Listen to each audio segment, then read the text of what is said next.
Cover lang talaga yan sa kapag i-storm mo. Pwede naman.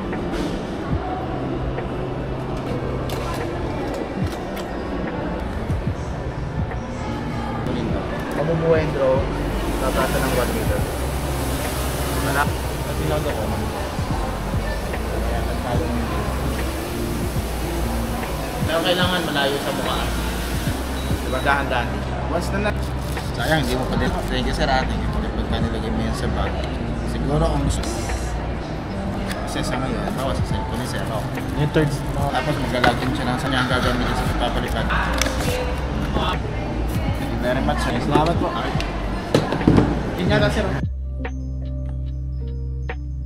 So finally, no, nakabili na rin talaga ng drone. Matagal ko na talagang gustong bumili ng drone. Tagal namin ni Dodi, nag-wish na makabili ng drone para kapag next time na magdagat kami o pumunta kami sa mga bundok or mag-hiking or something, meron kaming isang camera na pang aerial shots, aerial photography. Grabe makakatulong yun sa mga cinematic shots, sa mga B-rolls, and sa mga creative shots na hindi kaya gawin ng action camera ko. So ngayon, ma-extend pa lalo yung potential ng future uploads. Sobrang excited na kami. Last time pa talaga, nagpunta kami ng Mall of Asia para maghanap ng dapat DJI Flip, pero wala daw silang stock. So, nagpunta pa kami noon ng festival and then wala din silang stock. Fast forward a few weeks, yan, bumili kami sa festival and then bumili na si Richard per Mini 3 na. Bakit nga ba Mini 3 yung pinili ko, which is a model na 2 years ago na? Well, kasi ang daming nagrereklamo sa DJI Flip. Actually, DJI Flip nga talaga dapat ang bibili. So, ang problema, una, laging walang stock ng DJI Flip dito sa Pilipinas. Pangalawa, since yung Flip ay may built-in propeller guards, ang dami nagsasabi na medyo, daw siya, hazardous or parang mahina in terms sa mga matataas na level ng winds. Tsaka isa siya sa mga pinakamabagal na drone sa lumipad. Ang drone ay dapat mabilis kasi mababa lang ang battery life nun eh. So kung mabagal lumipad ang drone mo, ubos na yung battery, hindi mo pa nagagawa yung desired shots mo. Tsaka, ganyan may tinatrack kang subject or kotse or tao. Hirap na hirap daw makakatch up ang Flip kasi nga yung propeller guard talagang imbis na makatulong, it works against the device. Pero siguro kung nag-film ka indoor, hindi ka naman siguro na malulugi sa Flip. Pero buti lang din na na-realize ko na I think mas babagay naman sa gusto kong gawin yung function ng Mini 3. So, grabe, I'm so hyped.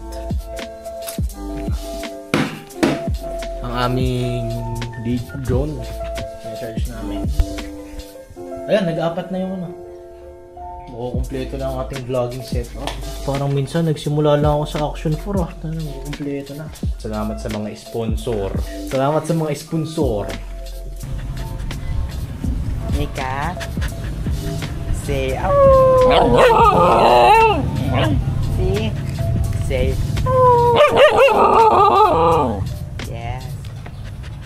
Mika, gusto mong magpalipad ng drone? If yes, say what? Huh?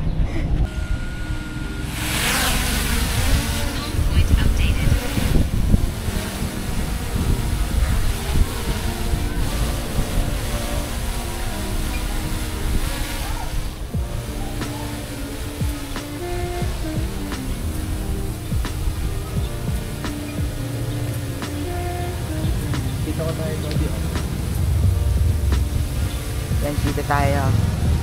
Yan.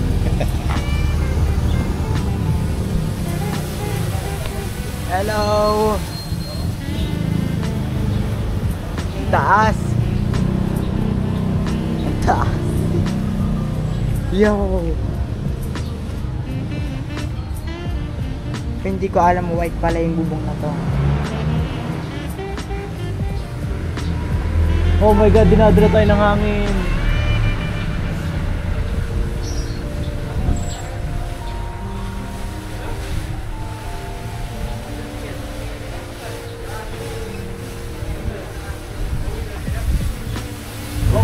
Sup.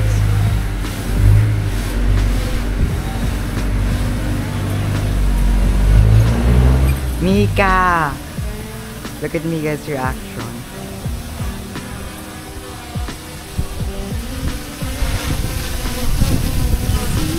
May hangin? O yan, mayroon ng hangin.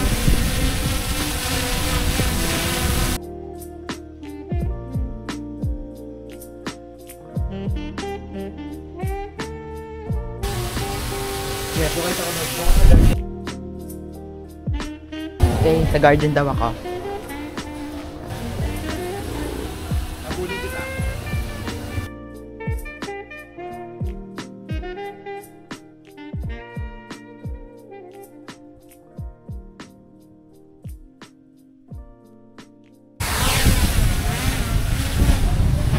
Okay, it's still alive.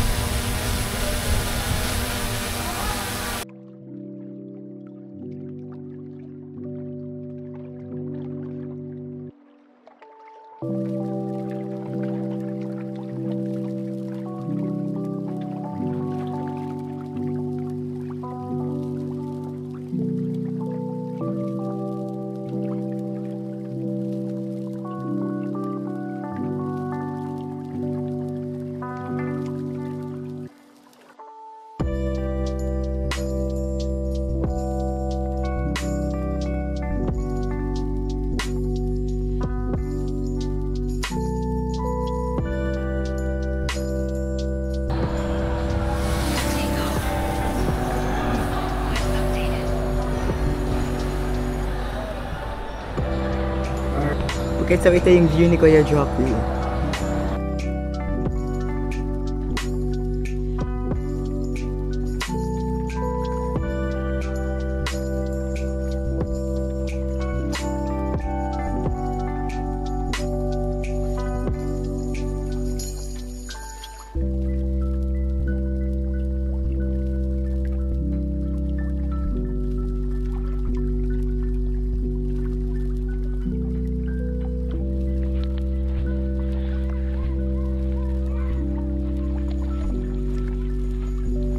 Taas na ng drone. That's crazy. A few decades ago, I don't think makaka-realize na cameras